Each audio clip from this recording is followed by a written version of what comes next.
Assalamualaikum warahmatullahi wabarakatuh. Alhamdulillahilladzi amarana an nusliha ma'ishatana linaila sa'adati wa ridhah wa naquma bil wajibati fi ibadatihi wa taqwah. Ashhadu an la ilaha illallah wahdahu la syarika lah wa ashhadu anna Muhammadan abduhu wa rasuluh, amma ba'd. Faqad qala Allah ta'ala fi kitabihil karim, a'udzu billahi minasyaitonir rajim. Watlu 'alaihim naba' ibnai adama idh qarraba qurbanan fatuqabbila min ahadihima wa lam yutaqabbal minal akhar qala la aqtulannaka qala innama yataqabbalu Allahu minal muttaqin wa qala fasalli li rabbika wanhar Kul inna salati wa nusuki wa mahyaya wa mati lillahi rabbil alamin. Wa qala an-nabiyyu sallallahu alaihi wasallam, man kana lahu sa'atun wa lam yudahhi fala yaqrabanna musallana. Shadaqallahul azim wa shadaqan nabiyyun karim. Yang saya muliakan, yang saya hormati pengurus DKM beserta para alim ulama, para jemaah sekalian, Bapak Ibu yang saya cintai karena Allah. Alhamdulillah, bersyukur pada Allah, hari ini kita sudah di bulan Zulhijjah, bulan yang sangat mulia. Bahkan Allah bersumpah, wal fajr wa layalin asyar, demi waktu fajar dan demi 10 hari pertama bulan Zulhijjah. Disinilah amal-amal soleh dicintai Allah, lebih dicintai Allah dibanding amal yang sama di bulan lainnya, di hari lainnya. Lebih agung, al-a'zam wal ahab, yang paling agung dan paling dicintai Allah. Karena itu di bulan ini 10 hari pertama Zulhijjah, perbanyaklah amal-amal sunnah. Termasuk amal sunnah yang paling dahsyat, ya, atau malah khilaf antara wajib dan sunnah, yaitu kurban. Salam dan salam semoga terlimpah dan tercurah buat kekasih Allah, kekasih alam semesta, baginda tercinta Nabi Muhammad sallallahu alaihi wasallam, yang telah mengorbankan jiwa dan raganya demi tegaknya syariat Allah di muka bumi ini. Jemaah rahimakumullah, tidak lama lagi ya, barangkali tinggal kurang seminggu kita akan melaksanakan ibadah kurban. Saudara kita di Makkah sedang menanti awal wukuf. Insyaallah nanti sekitar hari Kamis di sini ya. Di sini hari Kamis, sana juga Kamis. Wukuf adalah ibadah yang sangat luar biasa. Yang datang ke sana diampuni Allah dosa-dosanya. Yang datang untuk wukuf di Arafah dengan penyesalan, dengan beristighfar, dengan sungguh-sungguh ibadah, kata Nabi, dosa-dosanya diampuni semua. Bahkan sampai akhir hayatnya. Yang datang dengan setengah kesungguhan, dosanya diampuni semua. Bahkan yang wukuf di Arafah sambil santai-santai saja, bahkan kalau bahasa kita di sana duduk-duduk di tenda main catur aja, dosanya diampuni Allah juga. Begitu besarnya pahala wukuf itu. Maka sahabat bertanya, ya Rasul, bagaimana Rasul kalau kita di Arafah ini begitu dahsyatnya, semua dosa diampuni oleh Allah, yang serius diampuni Allah, yang setengah serius diampuni Allah, yang tidak serius pun diampuni Allah. Bagaimana dengan ibu saya yang sudah tua renta, lalu dia tidak mampu untuk wukuf di Arafah, dia tidak bisa. Maka kata Nabi apa? Berkurban, ibumu berkurban. Nah, dari hadis itu bahwa bisa kita tafsirkan bahwa kehebatan kurban luar biasanya hampir-hampir menyamai kehebatan wukuf di Arafah. Nah, jadi kalau kita sekarang tidak punya kemampuan untuk haji, atau kita sekarang sudah mampu tapi belum ada panggilannya, jangan-jangan sebelum sampai ke Mekah sudah dipanggil duluan, maka keutamaan seperti itu akan kita raih kalau kita berkurban. Maka jangan tinggalkan amal kurban. Tapi kurban yang diterima Allah Subhanahu wa taala, karena kurban ada dua. Ada kurban Habil yang diterima, ada kurban Qabil yang ditolak. Ya enggak? Di surat Al-Maidah ayat 27 sampai 30 dijelaskan bagaimana rincian-rincian kurbannya Habil, kurbannya Qabil, sehingga kurban Habil diterima. Intinya apa? Innama yataqabbalullahu minal muttaqin. Sesungguhnya Allah hanya menerima kurban dari orang-orang yang bertakwa. Dia berkurban karena Allah, bukan karena yang lain. Karena itu dia persembahkan yang terbaik sebagaimana Habil mempersembahkan yang terbaik lalu diterima kurbannya. Nah, sekarang persembahan terbaik itu apa? Ada beberapa indikator. Yang pertama, terkait dengan tempat penyembelihan hewan kurban. Mesti tempat yang terbaik. Di mana tempat yang terbaik? Di mana Allah disembah, rukuk dan sujud di sana. Itu tempat yang terbaik. Karena ayat kurban juga digandengkan dengan ayat salat. Di antaranya Allah berfirman ya di surah Al-An'am 162, A'udzubillahi minasyaitonirrajim, Qul inna sholati wa nusuki wa mahyaya wa mati lillahi rabbil alamin. Katakan, sungguhnya salatku dan kurbanku, hidup dan matiku kupasrahkan kepada Allah Tuhan semesta alam. Salat dan kurban digandengkan. Di mana tempat salat terbaik? Di rumah atau di masjid? Maka kurban terbaik di mana Allah disembah? Di masjid, bukan di dalam masjid. Sekitar masjid, lingkungan masjid. Fasholli li rabbika wanhar, maka salatlah menyembah Tuhanmu karena Tuhanmu dan berkurbanlah. Nah, digandengkan. Tapi fenomena sekarang orang sudah mulai kurban sembelih di RPH. Emang ada yang sholat Jumat di RPH? Ada 5 waktu di RPH. Kurban ini min sya'airillah, syiar agama Allah. Syiar agama itu haji, umroh, kurban, itu syiar. Apa itu syiar? Nah, ini kita sudah di bahasa Indonesia, siaran, disiarkan, dimasifkan, difestivalkan, dibesarkan. Masa haji disembunyi-sembunyikan? Makanya antum kalau haji umroh undang tetangga, rame-ramekan. Saya nggak mau ria Ustaz, urusan Anda ria itu. Pokoknya undang tetangga, rame-rame. Kurban juga nggak boleh. Kurban atas nama, tanpa nama. Tanpa nama nggak bisa. Kurban hamba Allah yang mana? Miliaran hamba Allah itu. Sebut namanya, dan nama itu jadi bagian doa kurban. Kalau di RPH gimana orang tahu? Syiar itu artinya tanda-tanda, simbol-simbol keagungan, kemuliaan, kebesaran agama Allah. Dia tidak menjadi mulia dan agung kalau di RPH. Sini di RPH ya? Di mana di masjid? Di mana? Ada lapangan sini. Iya itu di situ. Fenomena ini sudah mulai. Saya mendapati beberapa tempat setiap saya pengajian. Gimana? Kami di RPH. Kenapa? Nanti hasilnya bagus, sembelihannya bagus, dagingnya itu rata sama besar semua, dibaginya enak. Saya bilang emang begitu. Ya. Bahaya, Pak, kalau di RPH itu bahaya. Ya. Kita tak tahu penyelenggaranya. Padahal hablum minallahnya ibadah kurban itu penyembelihan. Semua rangkaian dari antum sekarang pendaftaran, memilih sapi, kambing, merawatnya sampai nanti hari H, sampai diringkus, sampai dibaringkan, itu hablum minannas. Kapan hablum minallahnya? Saat mau disembelih, jagal baca doa. Itu mulai baca doa. Baca doa, sembelih. Itulah hablum minallahnya. Berapa detik? Paling 15 detik doang. Jadi rangkaian kurban yang panjang dengan segala persiapannya itu seluruhnya hablum minannas kecuali penyembelihan itulah yang 11-15 detik itu.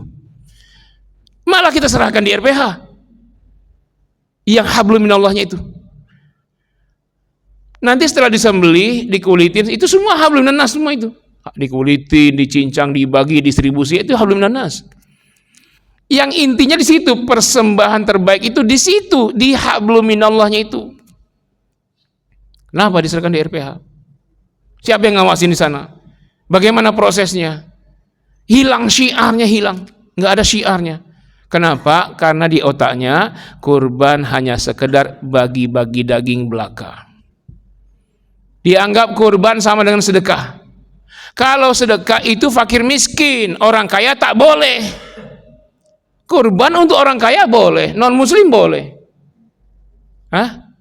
Jangan samakan kurban itu dengan sedekah. Kalau Anda bilang kurban itu sedekah plus, bolehlah. Sedekah tertinggi, bolehlah.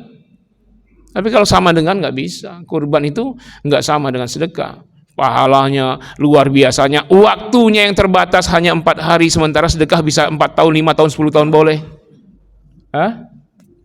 Jadi tempat terbaik di mana Allah disembah, ruku dan sujud. Ya, Jangan rekomendasikan lagi kurban di RPH itu. Kacau nanti agama ini. Nggak ada syiarnya.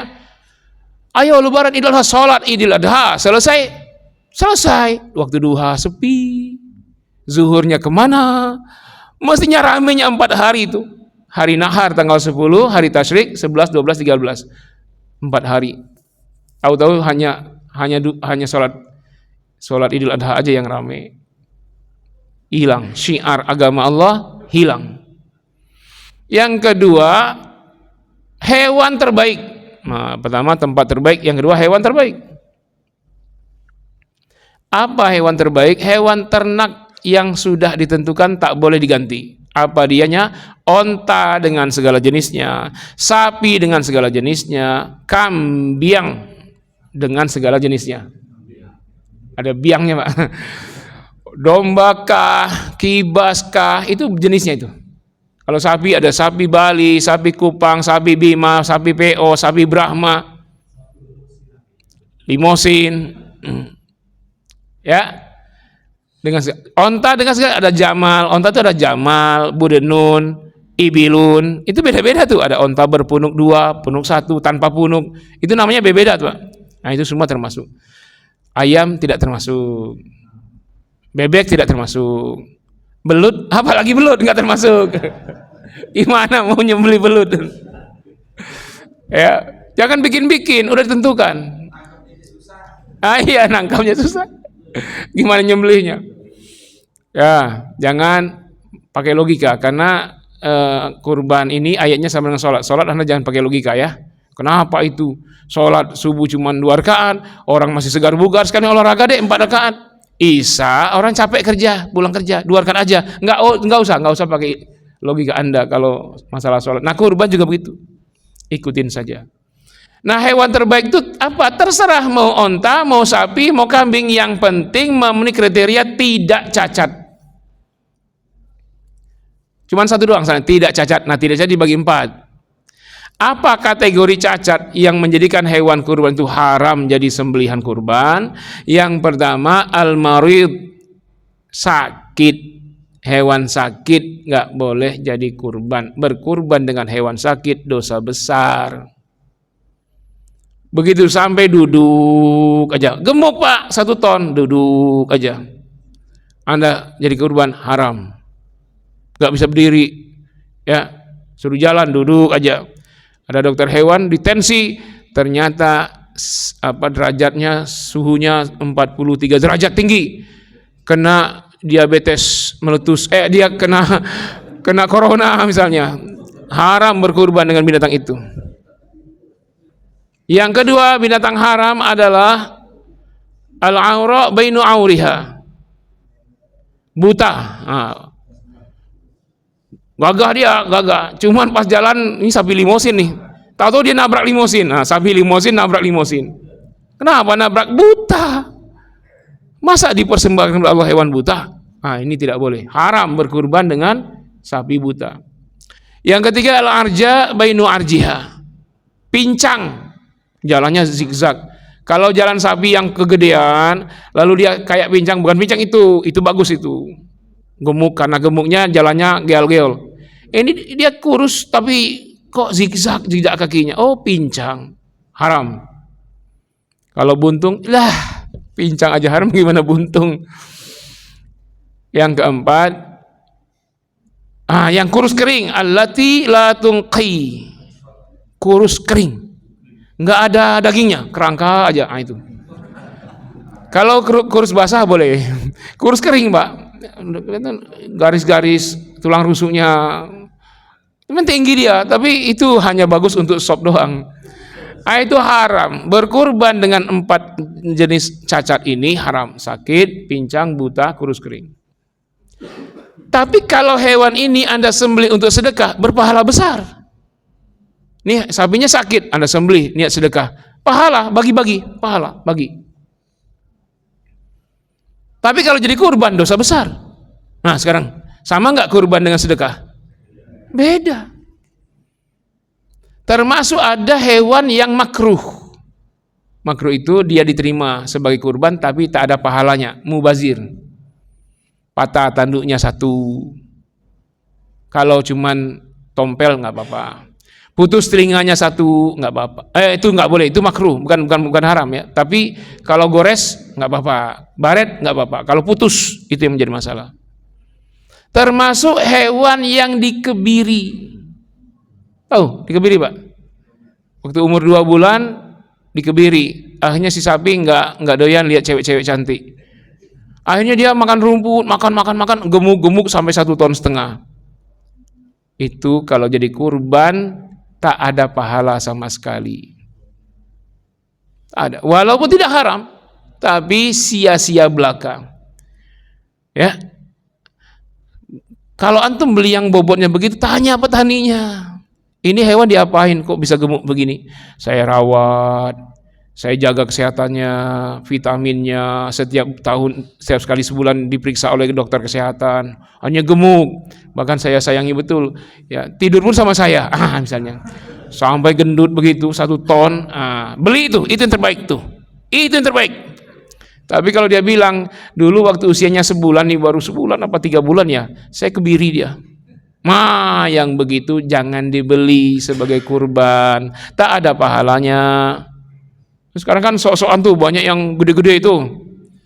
Tanya dulu, jangan asal-asalan. Ini besar begini kenapa? Kalau mereka ahli peternak yang sudah profesional sehingga bisa menggemukkan sapi segitu, ya belilah itu yang terbaik. Tapi dia nggak tahu, pokoknya gede begini aja. Saya beli itu udah gemuk begini dan saya gemukin lagi. Itu ragu-ragu dia.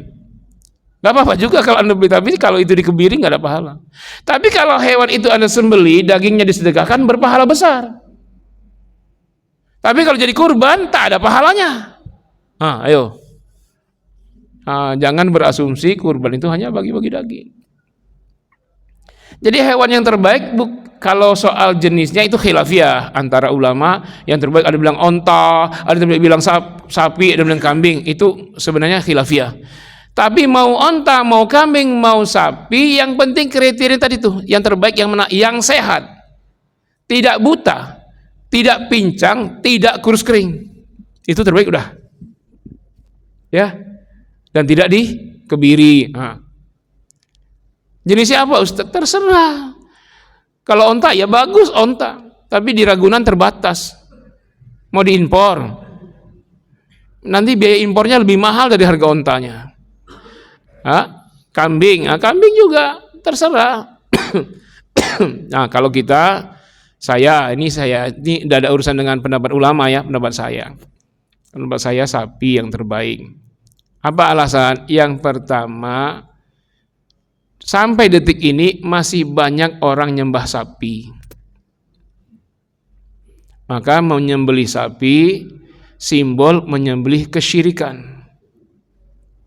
Yang kedua, karena alternatif kita onta sudah tertutup, tinggal sapi dan kambing. Secara manfaat sapi lebih besar, karena 7 ekor kambing itu dagingnya kadang-kadang hanya setara dengan 2 paha sapi. Bahkan 1 paha sapi ya. Coba kumpulin daging kambing 7 ekor, ditimbang dengan 1 paha sapi atau 2. Nah, sehingga manfaat sapi lebih banyak. Yang ketiga, masih banyak orang yang dilarang dokter makan kambing. Nah, dokter melarang-larang, dia patuh. Nah, kalau bisa memang sapi di sisi manfaat lebih besar. Mau sendirian sapi boleh, mau ber-7 boleh, ber-6 boleh, ber-3 boleh. Bahkan 1 orang 100 ekor sapi boleh. Nabi berkurban setiap tahun dengan 100 ekor onta. Beliau beli dengan uang sendiri, beliau sembelih dengan tangan beliau sendiri 63 ekor. Lalu Ali melanjutkan dengan 37 ekor. 100 Pak. Oh, banyak banget. Ada khalifah pertama Bani Abbasiyah namanya Abul Abbas Asy-Syafa. Abul Abbas sang penumpah darah, Asy-Syafa sang pembantai. Bagaimana Pak antum kalau dengar pemimpin Islam begitu? Sang pembantai, penumpah darah, kejam. Nah, kalau nggak belajar sejarah jangan komen.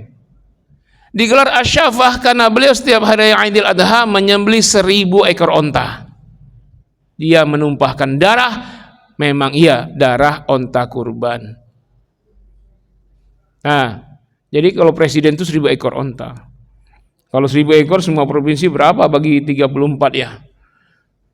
Oh, mungkin dapat 1000 bagi 34 berapa? Setiap provinsi berapa? Bagi 34. Banyak dah pokoknya. Mungkin mesti kita kebagian 2 kali ya. Kalau presiden 1000 ekor sapi. Itu presidennya. Bagaimana dengan orang kayanya? Bagaimana dengan pengusaha besarnya? Ya tentu saja malu dia kalau kurbannya kurang daripada pemimpinnya.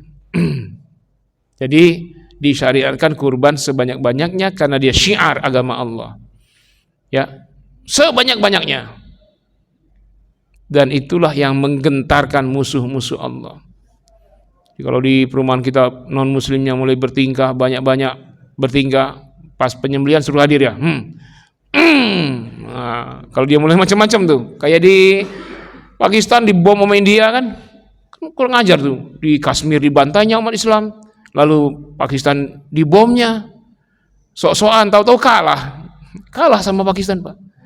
Sama perempuan lagi itu, wanita muslimah pilotnya dikepung sama pesawat India, dia sendirian di depan, dibom dia bisa ngelak-ngelak. Nih Bu, perempuan pilot Bu, pilot pesawat tempur. Akhirnya dia bisa berbalik dari belakang dia bom tuh. 4 pesawat India meledak dan dia bisa masih meledakkan 1 pesawat lagi dari bawah. Bayangkan tuh, perempuan baru 1 orang tuh, 1 perempuan. Ya, pesawat Cina lawan pesawat Prancis. Pesawat Prancis itu yang dibom 5 itu sekarang dibeli Indonesia. Harganya mahal. Kalau kita beli daging kurban hesab itu dapat berapa itu? 1,2 triliun satu Pak, 1,2 triliun. Pesawat Cina itu 400 miliar. Pesawat 400 miliar mengalahkan pesawat 1,2 triliun kali 5. Berapa itu? Banyak dah. 6 triliun ya. Nah, jadi hewan terbaik. 1 tadi apa? Tempat terbaik, 2 hewan. Yang ketiga penyembelih terbaik. Kan ayatnya juga dengan sholat, fasholli li rabbika wanhar. Nah, imam sholat kita mau yang tato-tatoan, yang akhlaknya tidak bagus, tidak ngerti fikih sholat. Syarat imam itu yang pertama paling banyak dan bagus bacaan hafalan Qur'annya, yang kedua paling paham fikih sholat. Nah, kurban yang paling dahsyat, paling bagus sembelihannya dan paling bagus fikih kurbannya. 2 syarat itu yang nyembelih itu. Kadang-kadang dia jago nyembelih, jagalah hariannya, tapi nggak ngerti fikih kurban. Ada juga ustadz ngerti fikih kurban tapi tidak bisa motong. Ustadz selebriti lihat darah, darah kaget. Nah itu ustadz selebriti. Hukum asal ustadz itu jago nyembelih, hukum asalnya. Mak-mak kita dulu kalau motong hewan, bapak kita dulu ya, antar ke rumah ustadz nggak? Antar ke rumah kiai nggak? Mau kawinan 30 ekor bebek, Pak Ustadz tolong sembelihin ya. Iya. Nanti disembelihlah 30 ekor. Selesai, Pak Ustadz ini ada 2 ekor tinggal di sini ya. 2 ekor tinggal di rumah Ustadz. Saya rutin itu. Nah, abi saya disuruh nyembelih kadang bebek. Itu kan sekali orang kawinan berapa puluh tuh. Kadang 30. Nah, setelah 30 disembelihin, nanti 1 tinggal di rumah atau 2 ekor. Enggak dikasih amplop enggak. Tapi yang disembelih itu tinggal 1, itu rezekinya banyak dah pokoknya. Nah, abi saya itu masuk penjara lama itu. Tapi orang masih datang juga. Masuk penjaranya dulu karena asas Pancasila itu ya, dulu ya zaman itu. Jadi di antar orangnya nyembelih saya, anak-anak yang laki-lakinya 4. Masih di antar orang. Kita nyembelih. Jadi orang tua di penjara, tapi kita masih bisa ya dari orang lah. Kadang 2 ekor doang di antar orang disembelihin, ayam, bebek, itu. Kadang-kadang kambing. Nah, itu hukum asal ustadz memang jago nyembelih dari zaman dulu. Nah, makanya yang kurban memang harus mestinya ketua DKM kalau di sini ketua DKM. Kenapa? Karena kalau tidak bisa sembarangan Pak, jago nyembelih tapi sembarang perlakuan pada hewan. Jadi penyembelih terbaik. Keempat, persembahan terbaik itu apa? Doa terbaik. Tempat terbaik, hewan terbaik, penyembelih terbaik, doa terbaik. Apa doa terbaik? Enggak sama dengan doa sembelihan biasa. Kalau sembelihan biasa mau bebek, ayam, kambing, sapi, di luar kurban baca bismillah, Allahu Akbar, selesai. Berlaku tuh untuk semuanya, onta, bebek, bahkan yang lain-lain. Bismillahi, Allahu Akbar. Tapi kurban tak sama, istimewa. Persembahan istimewa, doanya istimewa. Apa di antara keistimewaannya? Nama pekurban bagian dalam doa, konten doa. Masukkan. Nabi menyembelih hewan kurban, setelah dibaringkan beliau baca apa? Bismillah, Allahumma taqabbal min Muhammadin wa ali Muhammadin wa ummati Muhammad. Allahumma inna hadza minka walaka. Bismillah, Allahu Akbar, sembelih. Atas nama Allah, ya Allah terimalah ini kurban dari Muhammad dan keluarga Muhammad dan umat Muhammad. Ya Allah, sungguhnya kurban ini darimu dan untukmu. Maksudnya apa? Darimu, aku bisa kurban karena rezeki darimu. Dan untukmu apa maksudnya? Aku laksanakan ikhlas semata-mata karenamu. Bismillahi wallahu akbar. Sembelih. Terdapat doa yang panjang di hadis riwayat Imam Abu Daud. Beliau membaca doa sebelum menyembelih. A'udzubillahi minasyaitonirrajim. Bismillahirrahmanirrahim, enggak dibaca Bismillahirrahmanirrahim, enggak. Bismillah enggak pakai Ar-Rahman, enggak pakai Ar-Rahim ya. Karena ini konteksnya nyembelih. Bismillah Allahu Akbar di awal atau di akhir. Boleh di awal. Bismillah Allahu Akbar, inni wajjahtu, atau di akhir. Inni wajjahtu wajhiya lilladzi fataras samawati wal arda ala millati Ibrahim hanifan muslima wa ma ana minal musyrikin. Yang terbalik nih, yang pertama musyrikin, wa ma ya, wa ma ana minal musyrikin. Inna solati wa nusuki wa mahyaya wa mamati lillahi rabbil alamin la syarika lahu wa bidzalika umirtu wa ana minal muslimin. Yang kedua muslimin, tapi enggak ada emaknya, wa ana minal muslimin. Belum. Allahumma inna hadza minka walaka an Muhammad wa alihi. Bismillahi wallahu akbar. Sesungguhnya aku hadapkan jiwa dan ragaku kepada Sang Pencipta langit dan bumi, mengikuti ajaran Nabi Ibrahim yang lurus sempurna, muslim Nabi Ibrahim. Wa ma ana minal musyrikin, saya bukan orang musyrik. Sesungguhnya salatku, kurbanku, hidup matiku hanya kupasrahkan untuk Allah Tuhan seluruh sekalian alam, tiada sekutu baginya. Wa bidzalika umirtu, untuk itulah aku diperintah. Ya, bidzalika umirtu wa ana minal muslimin, saya benar-benar seorang muslim, pasrah kepada Allah. Ya Allah, ini kurban karena rezeki darimu, aku laksanakan ikhlas karenamu atas nama diriku. Kalau yang nyembelih nama dia atas Muhammad dan keluarga Muhammad. Baru bismillahi wallahu akbar. Kalau dia nyembelihin buat orang, dia sebut nama orang lain, jangan nama dia. Misalnya ya Pak Zainal, Allah setelah wa ana minal muslimin, Allahumma inna hadza minka walaka an Zainal wa alihi bismillah wallahu akbar. Kalau kolektif 7 orang seekor sapi, boleh 7 ya, boleh 7, boleh 6, boleh 5, boleh 4, boleh 3, 2. Maka sebut ke semuanya. Ya, Allahumma inna hadza minka walaka an Zainal wa alihi wa Zaini wa alihi wa Zainab wa aliha. Zainab wa aliha. Wa Zulaiha wa aliha wa Zakaria wa alihi. Ya. Wa siapa lagi yang Z apa lagi? Wa Zulkifli wa alihi wa Zainuddin wa alihi bismillahi wallahu akbar.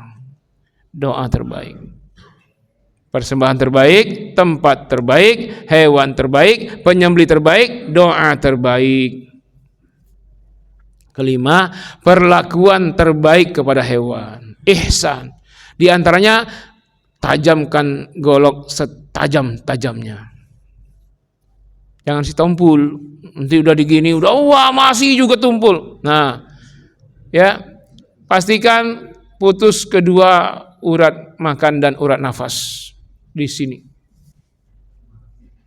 Makanya sebenarnya penyembelih jangan sok-sokan, sekali dayung, set, untung-untungan itu putus semua.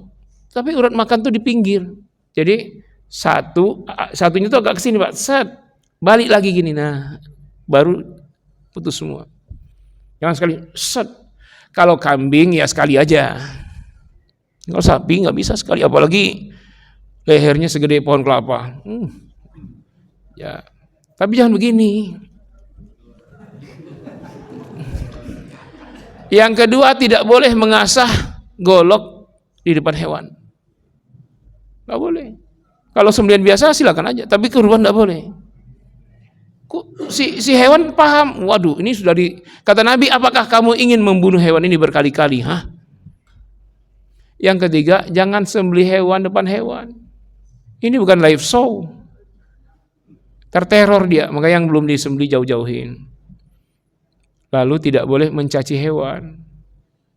Dasar kambing lu, nggak boleh. Ya memang kambing, tapi nggak boleh tetap, walaupun kambingnya nggak ngerti. Yang kelima, kalau sudah disembelih selesai, nggak usah jangan ada tindakan pertambahan. Selesai sembelih, selesai. Jangan diputus nadinya. Hati-hati. Karena yang disebut mati adalah perlakuan terakhir. Kalau diputus nadinya, ini ada kan? Potong leher, potong nadinya. Itu berarti mati dipotong nadi, bukan disembelih. Jangan dipancung kepalanya sebelum mati betulan. Belum mati masih gerak. Udah dipancung, itu namanya mati dipancung, bukan sembelih, bangkai itu. Jangan menguliti sebelum pasti matinya, mati dikuliti. Ustadz lama, biarin lama, apa edahnya dengan lama itu dia gerak, dia pompa darah dari ke seluruh tubuhnya sampai keluar. Nggak dipaksa, kalau dipotong nadi dipaksa berhenti, nah sementara darahnya belum semua terkeluarkan, masih ada di dalam, nanti dagingnya tidak sehat. Itulah sumber kanker itu. Tapi kalau hewan bergerak, biar aja, bergeraklah terus. Itu dia pompa darahnya sehabis-habisnya Pak. Nah itu yang paling cakep nanti. Dan hewan itu kalau bergerak bukan karena sakit. Itu mengurangi sakit. Antum kejepit pintu, coba. Kalau antum teriak begini-begini, mengurangi sakit apa enggak? Mengurangi sakit. Coba kalau antum kejepit pintu, diam, tapi enggak gerak-gerak, diam. Tambah sakit. Kejepit pintu, gerak gini, itu mengurangi sakit Pak. Iya, tapi kalau kejepit nggak bisa gerak, makanya yang di stunning itu penyiksaan. Di stunning itu Pak, dipingsanin dulu di RPH tuh, disembelih, penyiksaan itu, sakit, nggak bisa teriak, nggak bisa gerak, ditembak lu otaknya, pingsan, disembelih. Secara fisik kita lihat dia tenang. Tapi secara non fisik itu seperti Anda kejepit nggak bisa teriak, nggak syar'i itu. Ya, untuk kurban jangan. Nah, makanya di RPH itu orang nggak lihat, jangan serahkan. Ya, dan syiarnya hilang. Dah itu saja barangkali yang saya sampaikan. Ada pertanyaan? Tidak ada, demikian saja pengajian kita. Ada waktu 10 menit, silakan.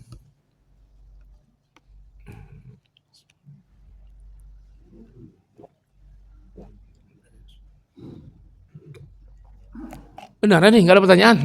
Alhamdulillah.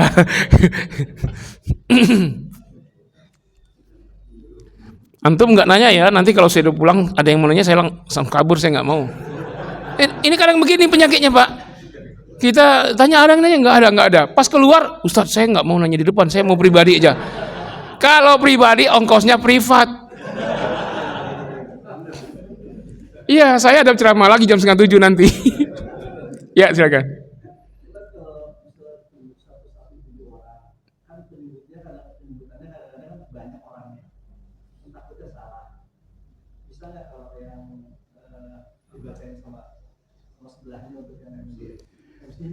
Hati-hati ya, itu hanya mengingatkan siapa pekurban dan memang diumumkan itu syiar. Tapi jangan sudah sebut nama langsung sembelih. Harus doa di akhirnya, doa bukan nama. Nama itu di awal, yang di akhirnya bismillahi Allahu Akbar. Jangan begini, dibaca marbot sekian siapa, keluarga Zainal. Enggak boleh keluarga, bukan. Itu akadnya salah. Zainal dan keluarga. Ya, bukan keluarga, bukan. Kalau keluarga Zainal jadinya satu kambing, satu keluarga, itu tidak sah. Karena satu kambing, satu orang. Maksudnya Zainal dan keluarga, maksudnya yang berkurban Zainal pahalanya terbagi untuk semua keluarga. Saking besarnya pahala kurban, keluarga dapat pahala semua, baik yang masih hidup maupun sudah mati dapat pahala. Jadi disebut oleh si Marbon, sudah itu si penyembelih tetap doa. Nah, supaya tidak salah, nama itu diketik, di laminating. Nanti ketik itu ya baca aja si nama itu oleh si penyembelih. Ya.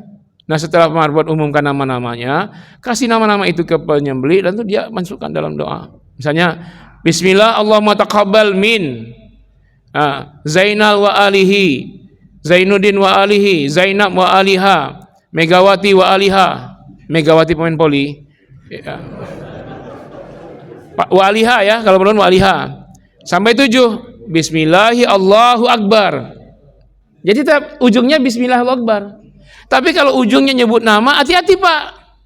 Ada ayat, hurrimat alaikumul maitatu waddamu walahmul khinzir wa ma uhilla li ghairillah. Diharamkan bagi kalian bangkai, darah, daging babi dan sembelihan yang disebut nama selain Allah.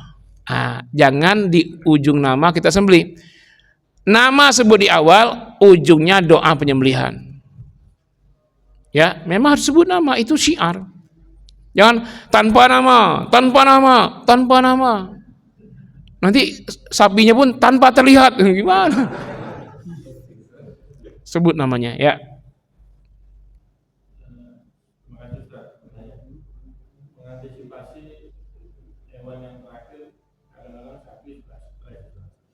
Terus ketika mau dipotong, bergejolak, itu bagaimana? Memang yang meringkus sapi itu yang lebih hati-hati. Pertama untuk keselamatan dirinya dan orang sekitarnya. Bagaimana caranya? Ya profesional lah meringkusnya. Nah, kalau Anda sewa jagal itu untuk meringkus, bukan untuk nyembelih. Yang nyembelih ustadz tetap. Jadi si jagal yang, karena itulah dia dibayar tuh. Karena dia jago meringkus. Nah, kalau dia tidak profesional jangan pakai dia. Pakai yang lain. Nah, yang dijaga pertama keselamatan orang. Sedangkan sapi gimana? Ya kita jaga keselamatannya tapi untuk disembelih. Bagaimana perlakuannya? Katanya tidak boleh dibanting, jangan didudukin. Itu pembohongan. Di YouTube ya. Kalungin, set jatuh. Itu sapi jinak, Pak. Dari kecil sama dia. Tidur pun sekamar. Dia nggak usah pakai tali aja, dia pelintir kepalanya jatuh. Sementara di mana-mana sapi Bali, gara-gara di YouTube jinak banget, gampang ya dipraktekin. Baru mau taruh tali di kakinya, plak, ketendang kepalanya, tewas. Jadi jaga keselamatan orang diutamakan. Bagaimana sapi setelah dibanting? Nggak apa-apa, dudukin. Jangan didudukin, menyiksa. Hei, di sapi itu kalau dudukin kayak dipijit dia. Orang sehari-hari dia bawa gerobak aja kuat. Gerobak isi orang 5, isi padi, dia kuat. Jadi kalau didudukin itu kayak dipijit, nggak apa-apa didudukin. Kenapa? Kalau sudah dibanting, nggak didudukin, dia berdiri lagi. Nah, saat berdiri lagi itulah lebih berbahaya dari sebelumnya.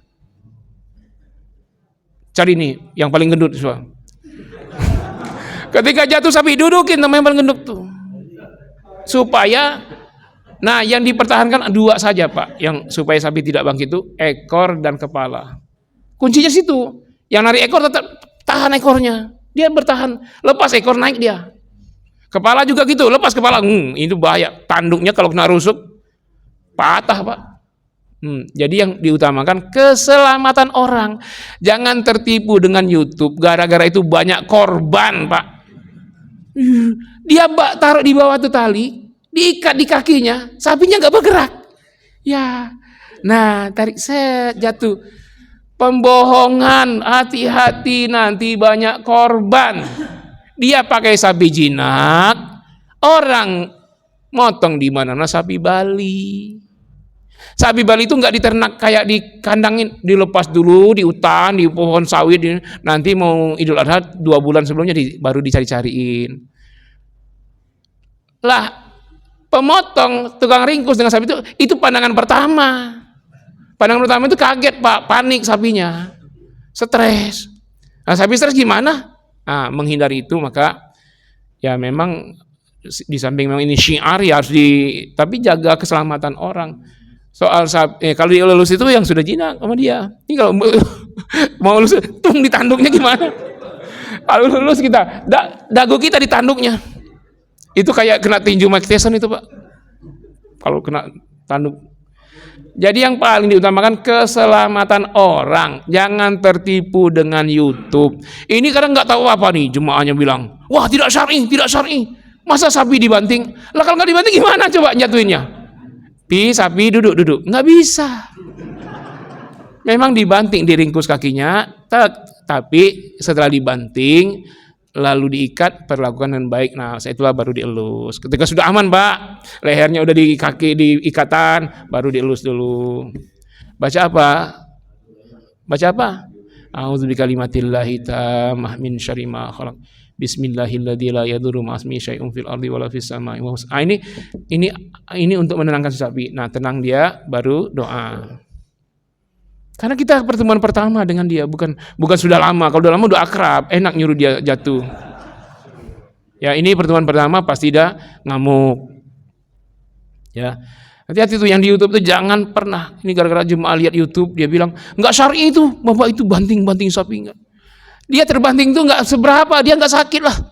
Orang badannya gede, kulitnya tebal. Didudukin pun bahkan kalau kita sehari-hari ya, kita dudukin, naik, pukul-pukul kepalanya, senang dia. Kayak dipijit dia. Kayak pijit kretek-kretek. Pukul-pukul, senang dia. Karena enggak seberapa daya kita dengan dagingnya tebal-tebal itu enggak akan sakit, enggak sampai pukul kita menyakiti tulang dia enggak. Jadi jangan samakan sapi dengan orang. Kalau orang didudukin ya sakit lah. Ya. Enggak apa-apa. Jadi supaya aman orang sekitar, pastikan setelah diringkus tidak bangun lagi. Kenapa? Jauh lebih berbahaya dari sebelumnya kalau dia bangkit lagi. Kalau lagi berdiri itu memang berbahaya tapi nggak seberapa. Tapi kalau sudah diringkus berdiri lagi itu paling bahaya. Paling bahaya di situ. Banyak korban bisa meninggal orang. Nah, jadi proses pertama itu jamin keselamatan manusia. Nah, soal sapi ya kita bagaimana baiknya. Nah, karena orang banyak tidak tahu, dia bilang tidak syar'i. Tidak syar'i dari mana? Nanti Pak kalau ada jemaah yang gitu suruh dia yang ringkus. Antum lagi capek-capek, berkeringat-keringat, mau ngasih itunya enggak masuk-masuk kakinya, ditendang menghindar. Ada yang cerewet begitu. Nih talinya silakan. Setelah itu Anda siapkan ambulan. Iya, karena banyak orang nggak ngerti komen. Panitia udah capek, dicerewetin lagi. Ya, jadi jangan dianggap syar'i itu seperti di YouTube itu penyembelihan syar'i, meringkus syar'i. Ya kalau memang ada yang begitu, coba antum cek nanti di YouTube tuh. Pawang sapi menyembelih, meringkus sapi Bali. Pawang sapi kena tendang, Pak. Iya, lagi pakai sarung lagi. Maaf yang ketendang itu. Ngerinya itu. Kalau itu kan kasihan istrinya. Itu ada di YouTube, ada, antum lihat. Pawang sapi kena tendang sapi Bali. Pawang sapi tulisnya, pawang sapi ketendang sapi Bali. Dia kasih contoh sapi jinak. Orang-orang di mana-mana nyembelih sapi. Antum di sini sapi apa? Bali. Kan Bali itu. Antum ikutin tuh YouTube ya. Itukin. Tolong siapkan ambulan 5. Kalau antum beternak, dari kecil antum ternakin lalu jadi kurban, bagus. Dialah yang akan meringkusnya. Biasanya kalau peternaknya itu tidak tega. Jangankan nyembelih. Dari kecil sama dia, pas itu disuruh sembelih, mana mau Pak, nangis peternaknya. Makanya setiap kali penyembelih itu adalah pandangan pertama dengan sapi itu, bukan orang yang biasa. Kalau yang menjaga dia dari kecil lalu nyembelih, nangis nggak tega Pak, sedih dia. Ya, nggak tega. Jangankan nyembelih, meringkus aja nggak tega meringkus. karena dia sudah sehati dengan sapi itu. Nah, kalau kita kan nggak kenal selama ini dengan dia, nggak apa-apa kita ringkus. Iya. Nah, jadi inilah ya beberapa hal yang perlu kita jaga agar si pekurban tidak jadi korban. Maksudnya kurbannya tidak sah. Agar pekurban tidak jadi korban. Kalau sah kurbannya pahala luar biasa. Hampir-hampir seperti orang wukuf di Arafah. Kalau wukuf di Arafah haji lama nunggunya, mahal pula. Tapi kalau kurban bisa dengan 4 juta. Pahalanya hampir-hampir sama dengan pahala wukuf di Arafah. Demikian yang saya sampaikan, mohon maaf yang sebesar-besarnya. Semoga Bapak Ibu diberi rezeki yang berlimpah, barokah, halalan thayyibah, bisa kurban dan bisa amal soleh yang lain lebih banyak. Gunakanlah harta Anda untuk mendulang pahala sebanyak-banyaknya. Ya, terima kasih banyak, mohon maaf. Subhanakallahumma bihamdika asyhadu an la ilaha illa anta astaghfiruka wa atubu ilaik. Wassalamualaikum warahmatullahi wabarakatuh.